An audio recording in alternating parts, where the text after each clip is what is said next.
పిల్లలకు అందిస్తున్న పోషకాహారం ఏదైతే ఉందో అది చాలా ఇంపార్టెంట్ అధ్యక్ష. రేపటి తరం బలంగా ఆరోగ్యంగా ఉండాలి అని అంటే మన బ్రైట్ ఫ్యూచర్ ఎప్పుడు బ్రైట్గా ఉండాలి అని అంటే బేస్ అనేది అంగన్వాడీ సెంటర్స్లో ఉన్న ఫుడ్ గురించి అధ్యక్ష. అయితే నేను మంత్రి గారిని ఒక రిక్వెస్ట్ అధ్యక్ష, గత ప్రభుత్వంలోని క్వాంటిటీ ఆఫ్ ఫుడ్ అనేది చాలా దారుణంగా ఉంది అని చాలా కంప్లైంట్స్ వచ్చాయి అధ్యక్ష. ఆ కంప్లైంట్స్ గురించి ఏమైనా చర్యలు తీసుకున్నారా? అలాగే గుడ్లు పాలు ఏదైతే ఉన్నాయో కరెక్ట్గా మెంబర్స్ ఎంతమంది ఉన్నారు, బాలింతలు కానీ గర్భిణీ స్త్రీలకు ఎంత అది లెక్కలు తేడా వచ్చాయి అని లాస్ట్ టైం కూడా కొన్ని కంప్లైంట్స్ వచ్చాయి. ఆ కంప్లైంట్స్ గురించి ఏమైనా మీరు అంటే రిపోర్ట్స్ తెప్పించుకొని దాని గురించి ఏమైనా ఎవరినైనా కఠినంగా యాక్షన్ తీసుకున్నారా, వాళ్ళకి ఏమైనా శిక్షలు పడ్డాయా అన్న దాని గురించి ఎక్కడ కూడా ఏ రిపోర్ట్ లేదు అధ్యక్ష. అది దాని గురించి చెప్పాల్సిందిగా ఒకసారి అడుగుతున్నాను అధ్యక్ష. అలాగే mini to main anganwadi centres కింద మార్చారని మంత్రి గారు చెప్పారు, అది నిజంగా జరిగిందా అనేది ఒకసారి అడగడం జరుగుతుంది అధ్యక్ష. ఇంకోటి ఏంటనంటే గత ప్రభుత్వంలోని ఫోన్స్ ఉండేవి అధ్యక్ష, అవి నాసిరకం ఫోన్స్ పాడైపోయాయని అంగన్వాడీ సెంటర్స్లోని వాళ్ళందరూ వర్కర్స్ వాపస్ ఇచ్చేశారు అధ్యక్ష, మాకు వద్దు అనేసి ఇచ్చేశారు. అయితే ఇప్పుడు మనం తిరిగి గవర్నమెంట్ తరఫు నుంచి మంత్రి గారు ఆ ఫోన్స్ కొత్త ఫోన్స్ ఇవ్వడం జరుగుతుందా అనేది కూడా ఒకసారి చెప్పాల్సిందిగా నేను రిక్వెస్ట్ చేస్తున్నాను. Thank you for Ram Gopal Reddy గారు. అంగన్వాడీ కేంద్రాల ద్వారా అటు చిన్నపిల్లలకు కానీ లేకుంటే గర్భవతులకు కానీ బాలింతలకు కానీ పోషకాలు అందజేస్తున్నారు. ఈ అంగన్వాడీల నిర్వహణకు గాను ఏడాదికి ఎంత ఖర్చు పెడుతున్నారని చెప్పి మీ ద్వారా మంత్రి గారిని అడుగుతున్నా అధ్యక్ష. అలాగే అంగన్వాడీ కేంద్రాల నిర్వహణకు సంబంధించి ఈ ప్రాజెక్టులలో క్లస్టర్ని ఏర్పాటు చేయడం జరిగింది అధ్యక్ష. ఒక క్లస్టర్కు ఒక సూపర్వైజర్ను ఇన్ఛార్జిగా ఏర్పాటు చేయడం జరిగింది. కానీ నేను ఇటీవల కడప జిల్లాలో కొన్ని అంగన్వాడీ కేంద్రాలను పరిశీలించినప్పుడు ప్రాజెక్టులకు సంబంధించిన అధికారులు కానీ క్లస్టర్ ఇన్ఛార్జెస్గా ఎవరైతే ఉన్నారో అధికారులు కానీ సరిగా ఆ కేంద్రాల పర్యవేక్షణ చేయడం లేదనేది నేను గమనించాను అధ్యక్ష. కానీ నేను ఈ సందర్భంగా నేను 12/1/2026 తేదీన ఒక అంగన్వాడీ కేంద్రానికి పోయా అధ్యక్ష. దారిలో పోతా నేను అంగన్వాడీ కేంద్రానికి పోయినప్పుడు అక్కడ మూసేసా. నేను 10 గంటలప్పుడు పోతే టీచర్ ఆ ఇద్దరు తలుపు వేసుకొని పోయేదానికి రెడీగా ఉన్నారు అధ్యక్ష. ఎందుకు మా పోతారని చెప్తే ఏం మాట్లాడలేదు అధ్యక్ష. నేను ఆ రిజిస్టర్ చూస్తే 4వ తేదీ వరకు అటెండెన్స్ చేశారు. నేను పోయింది 12వ తారీఖు అధ్యక్ష. 4వ తారీఖు నుంచి 12వ తారీఖు మధ్యలో పిల్లలు వచ్చిన అటెండెన్స్ కానీ ఇంకోటి కానీ ఏం లేదు అధ్యక్ష. అంటే ఆ 7-8 రోజులు కానీ ఆ పరిసరాల్లో కానీ ఆ కేంద్రాన్ని కానీ చూస్తే తెరవలేదనేది అర్థమవుతుంది అధ్యక్ష.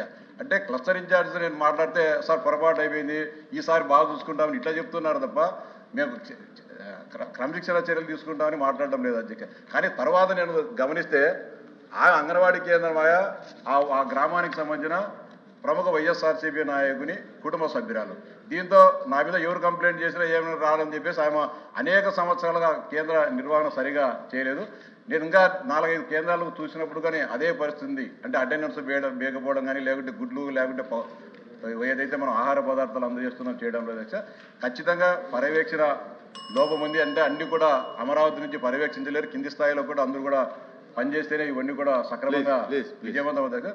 మీ ద్వారా కఠినంగా వ్యవహరించాలని చెప్పి ఎవరైతే నిర్లక్ష్యంగా వ్యవహరిస్తున్నారో రేపైనా కఠినంగా వ్యవహరించాలని చెప్పి విజ్ఞప్తి చేస్తాను. అలాగే కొత్త అంగన్వాడీ కేంద్రాలను ఏర్పాటు చేసే ప్రతిపాదన ఏదైనా ప్రభుత్వ పరిశీలనలో ఉన్నదా అని చెప్పి కూడా మంత్రి గారు సమాధానం చెప్పాలనుకుంటున్నాను. అధ్యక్ష, సభ్యులు అడిగిన ప్రశ్నలు అంగన్వాడీ సెంటర్లో పిల్లల్ని అంటే 6 సంవత్సరాల లోపున్న పిల్లల్ని అంగన్వాడీ సెంటర్స్లో ఉంచుతున్నారు అధ్యక్ష. అంటే తల్లి తర్వాత తల్లిలా అంగన్వాడీ టీచరు ఆయా చూసుకుంటున్నారు అధ్యక్ష. ఆ నమ్మకంతోనే పిల్లల్ని అందరూ కూడా తీసుకెళ్ళి విడిచిపెట్టడం జరుగుతుంది అధ్యక్ష. ఇవి 55,750 సెంటర్లు ఉన్నాయి అధ్యక్ష. అయితే ఈ సెంటర్లో వీళ్ళంతా ఎంత చక్కగా చూసుకుంటున్నారు అని అంటే ఎక్కడో 1-2 సెంటర్లలో జరిగినటువంటి ఇబ్బందుల వల్ల మొత్తం అన్ని సెంటర్లకి ఆపాదించడం కరెక్ట్ కాదు అధ్యక్ష. అలాగే సెంటర్లు తెరవడం కూడా అధ్యక్ష ఫేషియల్ రికగ్నైజేషన్ పెట్టాం అధ్యక్ష. దానివల్ల ఏంటంటే ఫోన్ ద్వారా ఫేషియల్ రికగ్నిషన్ అయిన తర్వాతనే వాళ్ళు లోపలికి వెళ్తున్నారు అధ్యక్ష. దానివల్ల యాబ్సెంట్ అవ్వడానికి అవకాశం చాలా తక్కువగా ఉంటుంది అధ్యక్ష. అలాంటివి ఏమైనా ఉంటే తమకు ముందే నేను సభకు తెలియజేశాను. గత సంవత్సరం కాలంలో 75 మంది అంగన్వాడీ టీచర్ల మీద 97 మంది అంగన్వాడీ హెల్పర్ల మీద చర్యలు తీసుకోవడం జరిగింది అధ్యక్ష. ఎందుకంటే అంగన్వాడీ టీచర్లను ఎప్పుడైనా సరే వాళ్ళని సస్పెండ్ చేయడం అంటే అలా కాదు అధ్యక్ష. 3 సార్లు వాళ్ళకి మెమో ఇచ్చిన తర్వాత వాళ్ళు సరిదిద్దుకుంటే చిన్న ఉద్యోగస్తులు కాబట్టి వాళ్ళు తప్పు తెలుసుకొని వాళ్ళు పని చేసుకుంటారు అధ్యక్ష. అట్లాంటి పరిస్థితి కానప్పుడు జిల్లా కలెక్టర్ గారి ఆధ్వర్యంలో ఒక కమిటీ ఉంటుంది అధ్యక్ష. ఆ కమిటీ ప్రకారం చర్యలు తీసుకోవడం జరుగుతుంది అధ్యక్ష. అలాగే ఎంతమంది పిల్లలు ఈ పోషణ అందిస్తున్నాము అని అంటే ఈరోజు మనం బాల సంజీవిని గిరిజన ప్రాంతాల్లో అందించడం జరుగుతుంది అధ్యక్ష. అలాగే మైదాన ప్రాంతాల్లో కూడా అందించడం జరుగుతుంది అధ్యక్ష. గిరిజన ప్రాంతాలలో మనకి 2,45,000 మందికి అందిస్తున్నాం అధ్యక్ష. అది పిల్లలు అలాగే తల్లులు కూడా. అలాగే మైదాన ప్రాంతాల్లో 20,35,000 మందికి అందిస్తున్నాం అధ్యక్ష. టోటల్గా 22,80,000 మందికి ఈ అంగన్వాడీ సెంటర్స్లో ఫుడ్ అందించడం జరుగుతుంది అధ్యక్ష. అలాగే మన వాళ్ళు అడిగిన దానికి ఇప్పుడు గౌరవ సభ్యులు అడిగారు, గర్భిణీలకు పాలిచ్చే తల్లులకు ఇచ్చినటువంటి రేషన్ ఏదైతే ఉందో అది మీరు చదవమంటే చదువుతాను అధ్యక్ష, లేకపోతే పంపించమంటే తమ ద్వారా పంపిస్తాను. ఎందుకంటే ఇక్కడ మెయిన్గా ఏంటంటే గిరిజన ప్రాంతాల్లో ఉన్నటువంటి వాళ్ళకి 30 గుడ్లు అలాగే 6 లీటర్ల పాలు వేరేగా ఇవ్వడం జరుగుతుంది అధ్యక్ష. అలాగే మైదాన ప్రాంతంలో ఉన్న వాళ్ళకి 25 గుడ్లు 2.5 లీటర్ల పాలు ఇవ్వడం జరుగుతుంది అధ్యక్ష. తేడా ఆ 2 ఉంటాయి. అలాగే ఖర్జూరం ఇక్కడ 500 గ్రాములు ఇస్తే అక్కడ 250 గ్రాములు ఇస్తాం అధ్యక్ష. ఇది తప్ప మిగిలినవన్నీ ఒకటే అధ్యక్ష. ఎందుకంటే బియ్యం 3 కిలోలు, పప్పు 1 కేజీ, నూనె 500 గ్రాములు ఇలా ఇస్తూ, అలాగే వేడి 3 నుంచి అంటే 6 నెలల నుంచి 3 సంవత్సరాల పిల్లలకైతే బాలామృతం 2.5 కిలోలు, అలాగే గుడ్లు 30, పాలు 6 లీటర్లు ఇస్తున్నాం అధ్యక్ష. అలాగే 3 సంవత్సరాల నుంచి 6 సంవత్సరాల మధ్యలో ఉన్న పిల్లలకి బియ్యం 75 గ్రాములు, పప్పు 15 గ్రాములు, నూనె 5 మిల్లీలీటర్లు, అలాగే కూరగాయలు ఆకుకూరలు అవి 50 గ్రాములు, పాలు 200 మిల్లీలీటర్లు, రోజుకొక గుడ్డు ఇలా ఇవ్వడం జరుగుతుంది అధ్యక్ష. పోషకాహారం వరకు వస్తే అలాగే ఈ 6 సంవత్సరాల పిల్లల తర్వాత ఏం చేస్తామంటే 14 సంవత్సరాల నుంచి 18 సంవత్సరాల లోపు ఉన్నటువంటి కిషోర బాలికలు అంటాం అధ్యక్ష. వాళ్ళకు కూడా సంవత్సరానికి అంటే 300 రోజులు వర్కింగ్ డేస్ అధ్యక్ష. ఆ 300 రోజులకి కూడా వాళ్ళకి కూడా ప్రతి నెల వాళ్ళకి పోషకాహారం ఇవ్వడం జరుగుతుంది అధ్యక్ష. ఎందుకంటే ముఖ్యంగా ఇవి అల్లూరు సీతారామరాజు జిల్లా, పార్వతీపురం మన్యం జిల్లా, వైఎస్ఆర్ కడప జిల్లా, ఈ 3 జిల్లాల్లో ముందుగా పైలట్ ప్రాజెక్ట్ కింద స్టార్ట్ చేసాం జరిగింది అధ్యక్ష. ఇక్కడ ఏంటంటే ఒక్కొక్క పిల్లలు అక్కడ ఎవరైతే 14 నుంచి 18 సంవత్సరాల లోపు ఉన్నటువంటి బాలబాలికలకు ఇవ్వడం జరుగుతుంది అధ్యక్ష. అలాగే సభ్యులు అడిగిన ప్రశ్నలకు సమాధానంగా ఈరోజు మినీ టు మెయిన్ అంగన్వాడీ సెంటర్స్ని 7,000 అంగన్వాడీ సెంటర్స్ దాదాపుగా ఉన్న వాటి మినీని మెయిన్గా చేయడం జరిగింది అధ్యక్ష. అవన్నీ కూడా అక్కడ అంగన్వాడీ టీచర్ అక్కడ ఉన్నటువంటి వర్కర్స్ని టీచర్లుగా ప్రమోట్ చేస్తూ ఈ 7,000 పోస్టులు కూడా మినీ ఉన్నటువంటి పనిచేస్తున్న అక్కడ ఖాళీ అవుతుంది కాబట్టి అంగన్వాడీ ఆయాలను తీసుకోవడం జరుగుతుంది అధ్యక్ష. అలాగే గత కాలంలో గౌరవ సభ్యులు గ్రీష్మ గారు చెప్పినట్టుగానే ఫోన్లు తిరిగి ఇచ్చేయడం అయితే జరిగింది అధ్యక్ష. ఫోన్లు ఇవ్వటం గత ప్రభుత్వం, ఆ ఫోన్లు పనిచేయక అంగన్వాడీ సెంటర్స్ వాళ్ళు తిరిగి ఆ పీఓ దగ్గరికి ఇచ్చేయడం జరిగింది అధ్యక్ష. మొన్ననే మొత్తం 55,750 సెంటర్స్కి అలాగే సూపర్వైజర్స్కి అందరికీ కూడా కొత్త ఫోన్లు 5G ఫోన్స్ 75 కోట్లతో కొని ఇచ్చాం అధ్యక్ష అందరికీ. కాబట్టి ఈరోజు 7,000 మళ్ళీ ఆయా పోస్టులు తీస్తున్నాం, ఫోన్లు ఇవ్వడం జరిగింది. అలాగే ప్రతి సెంటర్కి కూడా RO ప్లాంటు, టీవీ, అలాగే అక్కడ ఉన్నటువంటి పిల్లలకి టాయిలెట్ సౌకర్యం కూడా కల్పించడం జరుగుతుంది అధ్యక్ష.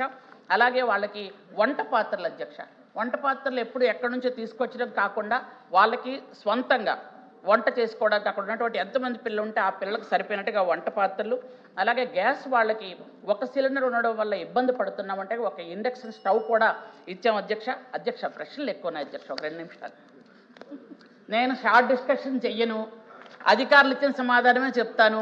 నేను రామకోట్ రాసుకురాను, మీకు తెలుసు ఆ విషయం. ఎందుకంటే అక్కడ ఉన్న అధికారులు అప్పుడు వాళ్ళకు ఉన్న అధికారులే ఇప్పుడు మాకు అధికారులు, నేను వేరే చెయ్యను. కాబట్టి అదే సమాధానాలు చెప్తాను. 15 యాప్లు ఉన్నాయి అధ్యక్ష. 15 యాప్లు ఉంటే 15 యాప్లు మేము వాడలేకపోతున్నాము అని అంగన్వాడీ సెంటర్లో ఉన్న టీచర్లు అందరూ అంటే వాటన్నిటిని ఒక యాప్గా తయారు చేసాం అధ్యక్ష. ఇవన్నీ కూడా జరిగాయి అధ్యక్ష, జరుగుతున్నాయి అధ్యక్ష. ఇప్పటికీ కూడా అంగన్వాడీ టీచర్స్ అడిగిన వాటి అన్నిటికీ కూడా చేసుకుంటూ వెళ్తున్నాం అధ్యక్ష. ఎందుకంటే సభ్యులు అడిగిన ప్రశ్నలకే సమాధానాలు వద్దు అంటే నేను కూర్చుని పోతాను అధ్యక్ష. అయితే అంగన్వాడీ సెంటర్స్లో ప్రతి అంగన్వాడీ కేంద్రంలో కూడా పిల్లలకి ప్రత్యేకమైన గదులు, అలాగే రాష్ట్రం మొత్తం మీద కూడా పాలిచ్చే తల్లులకి ప్రత్యేకమైన గదులు కూడా ఇప్పుడు ఏర్పాటు చేశాం అధ్యక్ష. ఇంతకు పూర్వం బాలింతలు ఎక్కడైనా పాలు ఇవ్వాలంటే ఇబ్బంది పడేవారు అధ్యక్ష. ప్రభుత్వం వచ్చిన తర్వాత చంద్రబాబు నాయుడు గారి ఆధ్వర్యంలో పాలిచ్చే తల్లులకి ఖచ్చితంగా ఒక గది ఉండాలని ప్రతి ఆఫీసులో కూడా గది ఏర్పాటు చేయడం జరిగింది అధ్యక్ష.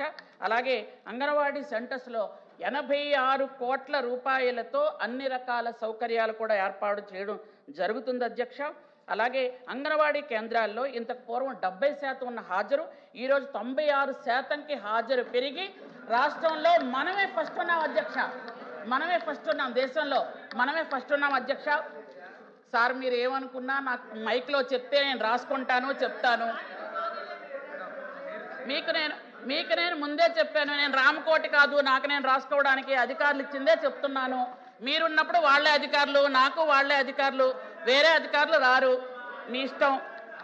ఏళ్ల తరబడి పెండింగ్లో ఉన్న గ్రాడ్యుయేట్ని కూడా పూర్తి చేసాం అధ్యక్ష. కాబట్టి ఇంకేమైనా సమస్యలు ఉన్నా కూడా ఖచ్చితంగా సాల్వ్ చేస్తామని మీ ద్వారా తెలియజేస్తున్నాను అధ్యక్ష. Thank you.